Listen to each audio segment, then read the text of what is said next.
Hope you're all having a good Friday. We thought we're doing a bit of recording for the next podcast. So we've got Ross with us, who's from Burton McCall, who will be the inside story. Also disputes SatMap, but we're here to talk about batteries, solar panels, Indeed. all sorts of portable power, aren't we? So we've spent all morning talking about portable power, so we're all fried. Yeah, a little bit.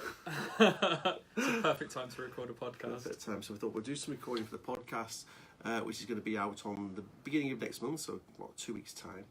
So I thought we'll stream it live on Facebook because we've got lots of visuals as well, so we might as well make the most of it, Ross. Indeed. So if you ever watched us recording anything before, we often do make a mess of things. If that's the case, we'll just go back to the start of that story. But Ross is a pro because he was on the third podcast one. talking about SatMap. He's actually been present before when we've recorded, but you were hid away in the Hid background, away in the the background, coffees, didn't yeah. Stayed away from the camera that time. you? So you've been here a few times, but we're back in our old surroundings, which is this. We move around our different offices, so this is back to the traditional place of doing the podcast. It's the warmer one, isn't it? The warmer one, even though it's snowing outside. Okay, so yeah, I hope you had a good week. So that's what we do, stream it live on Facebook, and again, please be patient with us because we sometimes do make a mess of things, but I'm quite confident that we don't. So I'll start recording, then I'll record it as if we're live for the podcast. The next thing on this month's GPS Training Podcast is a chat with Ross, and this time he's from Goal Zero. You might remember Ross from a previous podcast. It's our third podcast when he came and we talked about SatMap, because it also is a big part of SatMap. We're here to talk about Goal Zero and also about portable power. So welcome, Ross, back to the podcast. Thanks, John. Has much happened since your last, maybe nearly 2 years I was ago? going to say it's probably a little while, so I think just the SatMap side, yeah, it's still going really strongly. I think you guys have obviously seen a bit of a growth with it. We've seen a real good growth of the SatMap. So and there's a lot of development with SatMap, like we talked about on the last podcast, in terms of the updates and things like that. So it keeps us occupied. But they do. SatMap keeps us occupied. Stop changing those menus on the updates. It drives us all. Keep it the same. Stop changing. It's not like Tesco's, is it, with the milk? So, okay, so first of all, Ross, we're here to talk about portable power. Really, so what is portable power? Really, the most simplest and basic explanation that it is. So most simply, it's just something that has power that you carry with you. So it's usually, for most people, associate with like portable battery packs. Yeah. So yeah, the simplest explanation ultimately would be a battery pack. You can obviously complicate things or add things to it. So you've got the option of generating power, which goes under the same category. So solar is probably the most common one that sort of arises in the outdoor trade or with GPS in general. And then the other bit that most people forget in terms of portable power is what you're actually powering in itself. So a phone has its own battery pack in, so technically that qualifies as portable power, or a GPS device will have a battery pack built in it. So again, that's portable power. I think most people forget that if it's got batteries, it's got portable power. So really, we're looking at those initial portable power, which is batteries, and what we put actually in our case into a GPS unit. Then we're going to look at ways we can produce power to keep those topped up, and also other to power other devices that we have potentially in our rucksack, aren't we? Yeah. So we need then to think about people's requirements and the common things that we need to consider when we're thinking about portable power, don't we? So the key things, I think there's 3 or 4 key things we need to think about, isn't it, when we're thinking about portable power? So probably the main one, and the one that comes up a lot in relation to GPS, is how long does the battery last in the actual device? Okay. So that's a big requirement of going, do you need more power than is just provided by the actual device you're using? So if we think specific about GPSs, we're kind of looking for most GPSs will have a day's battery life in there. Yeah, really. so it's a common misconception or a common criticism of GPS, especially in the outdoor fraternity, of people that say, well, a GPS is great, but what happens if the battery runs out? Mm-hmm. If the battery runs out, you should just be replacing it with other batteries. The device's battery actually running out isn't really the fault of the GPS. Yes. It's if you've been out for a certain length of time and haven't planned the battery length of time the battery will last in that device, and that is you're out for longer, then ultimately it's your fault for not taking enough provisions for it. Yeah. And that's where the sort of the other big parts of coming in. So the other big criteria is how long are you going to be out for. Right. So if your device lasts 8 hours and you're out for 6, then your portable power provision of the battery pack actually in the device is enough. Yeah. But if you're going out for 12 hours and your battery only lasts 8 hours, then you need to make plans for what you do for the extra time that you're using the device. And that goes from just one day to multiple days or weeks or months in the case of some of these big expeditions that people do. Yeah. And so that's all a big thing to decide on. So we're looking at something that we're going to charge our unit with, or we're going to replenish the power within our unit. So we've got a battery, a GPS that's got 8 hours. We're now going to look at some products and some of the ideas about how we can replenish this power. So when we're looking at that, there's a number of things we need to take into consideration, really, isn't it? Key one is the weight's probably the main thing for outdoor users. I mean, you could buy a huge battery pack to power your GPS, but if you're only out for a day, do you need one that weighs? I mean, the biggest one that the brand I work for, Goal Zero, weighs nearly 50 kilos. Right, okay. So potentially that you're not going to use that for walking the coast to coast or something like that. Yeah, and a lot of people who are looking for that extra power to power their GPS device or even their mobile phone, because we think that into it as well, or lightweight walkers who are walking the coast to coast is a fantastic example, who are just carrying everything on the back, and every gram to them is important, isn't it? The other big thing with the weight that again needs, when you look at different devices, is do you want it to weigh a bit more but last a bit longer? Okay. So how much power do you actually get from the battery? So the size, the capacity of the battery is obviously an important decision when you're sort of looking at choosing them. And then when we're looking at an external power pack are we looking at this to, well, there's two ways of looking at it. We either look at to charge our existing power pack, or something in a Garmin world is AA batteries in it. So we want something to replace those batteries or charge those batteries within the unit. There's lots of options, I think. Yeah, so there's lots of options. I mean, an obvious one with a lot of the GPS that you sold, John, is obviously you can buy packs to go in them. So as you say with Garmin, you've got AA rechargeable batteries, whether they be the Garmin branded battery pack, like for the guys on the video we've got here.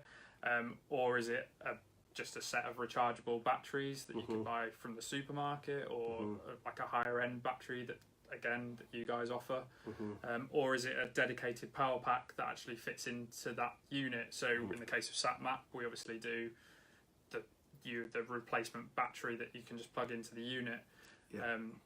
So really the most basic power pack is just some replacement batteries, or replacement power pack, if it's a SatMap Active 20 for instance. That's the most basic principle of that, really, isn't Going back to the criticism we said about GPS running out of battery, the example I've always fallen back on is a head torch. Yes. People generally expect to take spare batteries with the head torch, and realistically with an electronic device like a GPS, it shouldn't really be treated any differently. But obviously now head torches are a great example again, because most have built-in power packs now. So you need the ability to recharge them or change the battery for an alternative. So let's think about these power packs now. There's potentially two products. We're looking at replacement AA batteries, the most basic portable power, or a specific power pack, aren't we? Yeah. Which either be fitted into a GPS unit in our case, or is a standalone power pack that we can use to charge multiple devices, isn't it? Something like that. Yeah. So moving on to Goal Zero, because really Goal Zero are the market leaders in power packs and solar panels that will work alongside that. What have we got? What are the benefits really of these power packs? So just a brief history of Goal Zero as a brand. They started off as like a charity. So a man went travelling and came across a community that had no capacity for power. So went, after he'd finished travelling, went back to America, designed a concept that it could be installed really simply into their homes to give them lighting and small amounts of power, and sort of took it back and created a charity trust from that. Okay. And then the products have most of the products have grown alongside that. So they still offer like emergency power for disaster zones and ecological events and stuff. So it's the brand itself has a really nice story behind it. But the other part is they're owned by a group called NRG. That are a huge electronics company in the States. So obviously they've got quite a lot of good investment behind them. So they put there's a lot of design and processing. But in terms of Goal Zero, the main things that make them different is partly the way they approach it. So as a brand, they break down the products they sell into the categories we talked about earlier. So they Yeah. talk about solar in terms of generating the power, Yeah. but then, and that's treated as a separate category. They then do storage, so that's your battery packs, and again, that's treated as a separate category with multiple options within both categories. And then they obviously do usage as well, so they do things like lanterns and stuff like that as a way of using the power. But for most people, the way they use the power is the device they're actually using. So in terms of the actual, to focus on the batteries, some of the main benefits with Goal Zero for the batteries are things like you can through charge with it. So through charging means that if you plug your device into the battery pack and then you plug a power source into the battery pack, with most brands, all that will happen is one or the other will charge. So either you'd finish, so say you plugged them in at night, when you woke up in the morning, your phone would be fully charged, but the battery pack itself wouldn't have any charge in it. And it's because the battery pack can't decide where the power goes, it just draws it straight into the phone. Or you'd find the other thing would be the battery pack would be charged and your phone wouldn't charge up because the battery pack's told not to give your phone power while it's plugged into the mains. It's actually quite a complicated thing to do, but with Goal Zero it basically means that if you plugged it into something, the battery would charge and then it would let the overflow flow into your phone. So again, using the same analogy, if you charged it overnight, when you woke up in the morning, you could just unplug both and they'd be fully charged, ready for you to go. So that's really important. It applies really well to like outdoor users and walkers, because you can have a solar panel on your rucksack and your battery in your bag. You could then have your device plugged into the battery, and what it means is if the sun went in, for example, the battery would just take over charging and then charge up your device, and then when the sun came out, the battery would top up, but your phone would continue, or your GPS, would continue to charge. That's something I didn't know until this morning, until we discussed it. I think that's a fantastic concept, really. Actually, you know, even just at home, you know, I've got this Goal Zero power pack, and I always plugged in my iPhone at night, charged that, then came in the morning, plugged in my Goal Zero for the hour before I rushed off. Well, actually, now I know I can plug my Goal Zero into the mains, charge it up, my power pack, and then plug my iPhone in at the same time, and overnight, both things can get charged, and then I leave with two fully charged devices rather than my iPhone fully charged, which is not needed to be charged for the last 4 or 5 hours I was asleep, and my Goal Zero already got 50% charged. So obviously you talked about the benefit of it for like outdoor, but like as you say, just for home, if you imagine you've got your choice between your battery charger or your phone when you go to sleep, and you've only got the one plug. Now obviously most people will have more than one plug, if we're honest, but for convenience you'd have to wake up in the middle of the night and swap your phone for your battery charger, whereas with Goal Zero you could just plug them both in and just plug them into one plug socket, and then when you wake up in the morning they'd both be ready to go. And as you say, in the outdoor sector, that is not a plug, we're plugging into it, it could be a solar panel. So as you rightly say, it's working both ways. If your GPS is full, you can unplug it, it's going to power your battery pack, and then we can charge our phone with that. It's like having your own mains power supply there, isn't it? And obviously we're talking about length of time being out, so we're potentially talking about long distance walking and things like that, so you'd want to cut down. We discussed weight earlier, but the other thing with the weight is, do you want to take 2 plug sockets to plug both devices in, or is it better to just have the one, because you could just take one plug, plug your power pack in, and then plug your GPS device into that, and you're only it's half the amount of weight you're carrying in plugs. I think everyone's got the box of cables at home that they don't really use, haven't they? And that's a good example of when you're out walking that you don't want to be taking too much with you. My wife always says, "What have you got in your rucksack?" I walk to work every day in my rucksack, everything, every adapter in it's got for my MacBook, for my mobile phone, for USB. And I need it everywhere I go. I need it to charge my device. Well, that's one of the big things, I suppose, with Goal Zero that goes back to it is the convenience of it. It's that sort of add-on. And the other part that's really important with Goal Zero is because their main focus is this sort of like portable power, but also is solar and generating power. So a lot of people get quite scared by the solar message. One of the biggest misconceptions is you don't need sunlight, it just needs to be daylight. Obviously the brighter it is, the better the performance you get. But one of the big things with all the power packs from Goal Zero is they'll charge as quickly from a solar panel as they would from the mains, so you're at no disadvantage if you were walking to charge it while you were walking, as to wait until the evening and plug it in to the wall at home. So brilliant. So I think what we need to do is finally to cover is actually just look at some of the products. Now I know not everybody's watching. We are streaming this live on Facebook, and we'll also do a YouTube film and put it on the website. So you need to go onto our website, which is GPSGender.co.uk. I think we'll end up putting it under reviews. So if you want to look at the video and you listen to the podcast, because I'm going to hold a few things up as we go through the basic. So the basic things of power are the basic well, we sell it as well, an Energizer 1 hour charger, 4 batteries, no, £29.99, which gave it the best rechargeable batteries on the market a couple of years ago. And it's what a lot of people have in a domestic home, isn't it? Yeah, Really? and they're great. So you've got the preparedness of charging them up. So it's your traditional battery pack, isn't it? You just plug it in the wall and your 4 batteries sit inside. And then, as you say, that one's a really quick charge. So, I mean, the Energizer batteries are what we recommend at SatMap if you're using AA. So Energizer batteries are really good. Really. A little bit bulky though, so if you were carrying that in your rucksack, I had a few people doing long distance trails going, I don't want to carry that with me. I was going to say, it's another plug as well to carry, isn't it? It is. And then we kind of move on to the Eneloop. So Eneloop for us, $49.99. And fantastic. We've had great feedback from the Eneloop.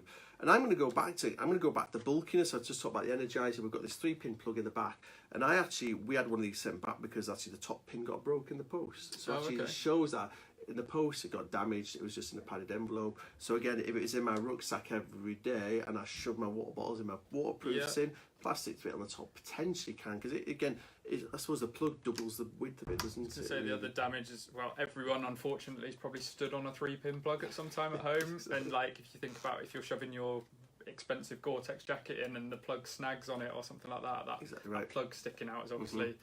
We actually stuck it back on with super glue. We didn't sell it. It's in our training. That's how we got around that. Make sure you get that point in. That's why I was raving about the Eneloop, because actually I use it on courses. Not that we bought it ourselves. It was just a return product that we did. But they are, like, obviously with a lot of product, those rechargeable batteries, they're really versatile and they give you the benefit of carrying a battery that's more than just suitable for one product. That's sort of a big benefit of them. Exactly right. Pass me the Goal Zero. See, because this one we've been talking about, this is my revolution of the day, because this is a Goal Zero 10 Plus, which is 4 AA rechargeable batteries in a little power pack. Now, I know if you listen to the podcast, you can't see it. Look how slim that is. Yeah. With a little power cable on the bottom, which is just a USB, micro USB at the end. So I can plug that in at home. I can charge that from home by micro USB to the bottom of my iPhone socket or my smartphone socket. And to be honest, I've got 4 rechargeable batteries in a really smart looking outdoor product, really. And if I was walking the Pennine Way and wanted to, even though I stay in bed and breakfast, something like that, which is now coming in at £39.99, so we're between our 2 power packs, isn't going to get broken in my rucksack, is tough and ready, and got a bit of wire on the top. A bit of wire on top to hang it with, hang it with, whatever you want to do. And it is in one box. And not only can we charge those 4 AA batteries in there, we can stick in another battery, or we can use it to charge our smartphone, couldn't we? Yeah, so just for the people that are not watching, in terms of a reference, the battery chargers we're talking about, the 3-pin plug ones, I suppose probably the most common thing they're quite similar to is the card machines you'd use in the supermarket. They're a similar sort of size to that. Yeah. Whereas the Goal Zero products, maybe size of I don't know, like a iPod or something, would you say? iPods, really. So it's only a tiny bit bigger than the 4 batteries that actually go in it. But yeah, it's a funny product because most people associate it with traditional AA battery chargers, whereas actually, if you talk about a power pack, if you were to cover up the batteries in a case, it literally is like any other USB power bank that you would buy. So it's got a port in the bottom, as you say, you can just plug your phone in and charge direct. But the other benefit is if you wanted to, every battery pack has a capacity. With that one, if you had 4 more batteries and those ones were fully charged, you could take out the 4 batteries that are in it, replace them with 4 more, and just continually charge the batteries. So the limit to how big it is how many batteries do you want to carry. And then you've obviously got the benefit of you can put in a AAA caddy as well, so you could charge AAA for a head torch or something like that. But ultimately, you've also got a power bank built in to one unit. So it's a battery charger. It's also a power bank as well, so we can charge our other devices of it as well as charging our GPS unit, and it's got great flexibility out of it, really, and it's nice and compact. I was going to say, and if you needed any other reasons to buy it, it's got a little torch on it as well, which every good outdoor, it's either a bottle opener or a torch, isn't it, for an outdoor product? And I think for £39.99, I think is a cracking value for money, isn't it? It's great. You get the 4 batteries in. Again, you can get some other batteries to keep that thing kind of going when you're out and about. I suppose we're going to jump up to Goal Zero, the larger one now, which is the Venture 30. Venture 30. So again, you can't see it on Facebook. It looks more like a power bank. I would expect. So Yeah. Outdoory though, rubbery. Yeah, so it's more of a sort of ruggedized version of the Guide 10. So the numbers on the front tell you how big it is. So a 10 is a 10 watt hour. Yeah. So we'd usually say that that's like one charge of a phone, maybe slightly more. Goal Zero are quite good at giving you like a realistic expectation of how long it should last. The 30 is 3 times the power. Yeah.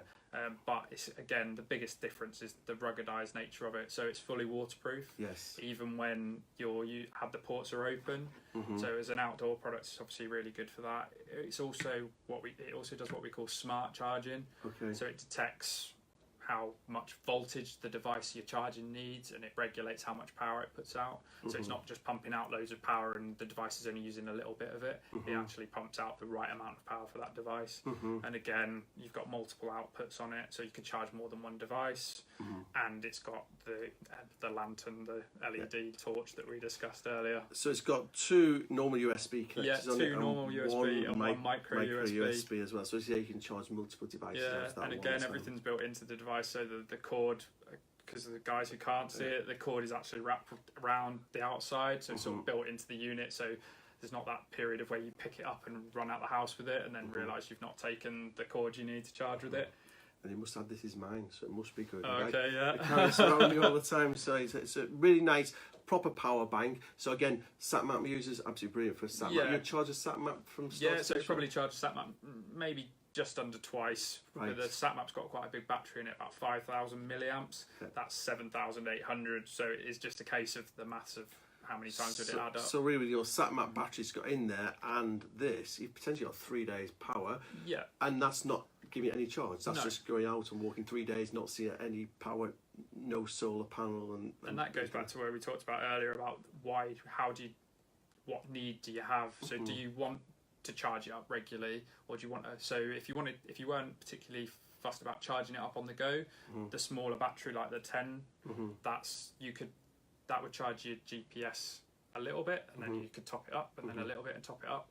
But if you didn't want to carry a solar panel, or you weren't going to stop in you're worried about the weather, or you weren't stopping at a bed and breakfast over the weekend or something, the bigger the power pack, the longer it will go for. So as you said, with your fully charged GPS and your fully charged Venture 30, you potentially don't need power at all for 3 days. Yeah. And if you did need power, we could plug it into the mains or plug it into a USB connector. I've usually got one. Most smartphone sockets will have one of those USB connectors. Or alternative, we could wheel out a solar panel, couldn't we? Yeah, exactly. And charge it on the go. So people on Facebook, we can open up a solar panel. So this is one of our monocrystalline panels. So this is a 7-watt panel. Again, with the numbers, it just tells you how much energy it will generate. We also do laminated panels, which are slightly lighter and thinner. So I think they'd probably be the way forward for you guys, John. The monocrystalline is your traditional panel. The wires are all built inside, and you angle it to the sun, ideally about 45 degrees. And you've got attachments on it, so you can attach it onto your rucksack, hold it down, it's not going to rattle around and things. And it's lightweight, it's 100% waterproof. Yeah, they're fully waterproof. There's no real electronics in them, and they're also really durable. So I was going to bang it on the desk, but then realised that for the podcast users, it might be a bit of a wake up. And then there's just, in that case, there's a couple of cables in the pack, so we can just plug it in. So again, everything you need, a bit like the battery pack, everything you need to charge is built into the back. So you've got, you can link it to another solar panel. Yeah. And you've got your plug-in for your batteries and So you things can like plug that as straight well. into your batteries, and then you can just put USB it in, output. and that all fits in a little net in the back or something, so it's nice and tidy away, so you've not got things rattling around when you're out walking. Indeed, and like I say, your battery pack could go in your little net, and you can hang the solar panel off the back of your rucksack. Now I know this varies according to the length of, or how bright the sun is, but if we're looking at the Goal Zero, the Guide 10 Plus, which is the one that had the 4 AA batteries, and how long would that take roughly to charge up from start to finish? So you'd usually say the size of the panel divided by the size of the battery is how long it would take. So probably somewhere between maybe 3 hours. Okay. It might be slightly better in really good conditions, and vice versa. It could take a little bit longer if it's a bit It's quite cloudy. an interesting one there, because we've got 4 batteries in 3 or 4 hours. If we're out for 8 days walking, we could potentially charge the 4, replace the other 4, and we've got a lot of batteries. Yeah. So we could put it away for the start of the next day because we don't need it, and we could just keep on top of it. So it's very manageable to do it in that way, isn't it? And again, that goes back to what we were saying. That's the other side of the coin from what we said about having a bigger battery. Yeah. So with this one, it's less power, but it takes a lot less time to charge. Exactly right. So potentially with the 30 watt This is the one, bigger the bigger battery, Yeah. because if we said stuck with the same size panel, then that would take maybe 3 times. That would take 3 times longer to charge. So potentially 10, 12 hours in good conditions. So what we would say is if you wanted to use the bigger pack and recharge it, you'd need a bigger solar panel. Okay. And again, that goes back to one of the benefits about Goal Zero is we don't just sell one kit that sort of like does everything. You can pick and choose depending on what your device is and things like that. And that's brilliant. I think that's really nicely covered it's not a complicated, when you get your head around it, it's not a complicated subject. It's just thinking about what you need to keep you going. What's your budget? Yep. And also how often you're going to need mains electricity, and if you're staying every night, it's a very different situation that if you are out day after day walking. And we must remember as well, a number of people who listen to the podcast are runners, at least 24-hour runs and this kind of thing. So they've got to think about how they're going to keep their devices going. Well, one of the most common things I use mine for is just charging my fitness watch. So usually I might, a flight of fancy, decide to go for a run or for a mountain bike ride, and my watch will be flat, so I'll plug my watch into it straight away, and then I'll carry that around the house with me while I get the rest of my kit together, and then I'll put it on the car seat, which is nice as well because it's not sliding around on the dashboard because the cable's not long enough and things like that. And then while I'm getting ready, so if I'm biking, getting my shoes on, getting the bike off the roof rack, it's charging that whole time. And then maybe a lot of people would probably say, well, it should be better prepared. But ultimately, in the situations where you're not, it's really handy for that kind of thing. That's brilliant. Thank you very much, Ross. I think we've tied up that whole subject. So again, if you have any questions, don't hesitate to give us a call. If I don't know them, I'll pass them on to Ross. I'm sure he'll help us answer those. To find out more about portable power, just go to our website, which is gpstraining.co.uk, click on GPS Store, and then under accessories on the left-hand side, you just click on power and batteries.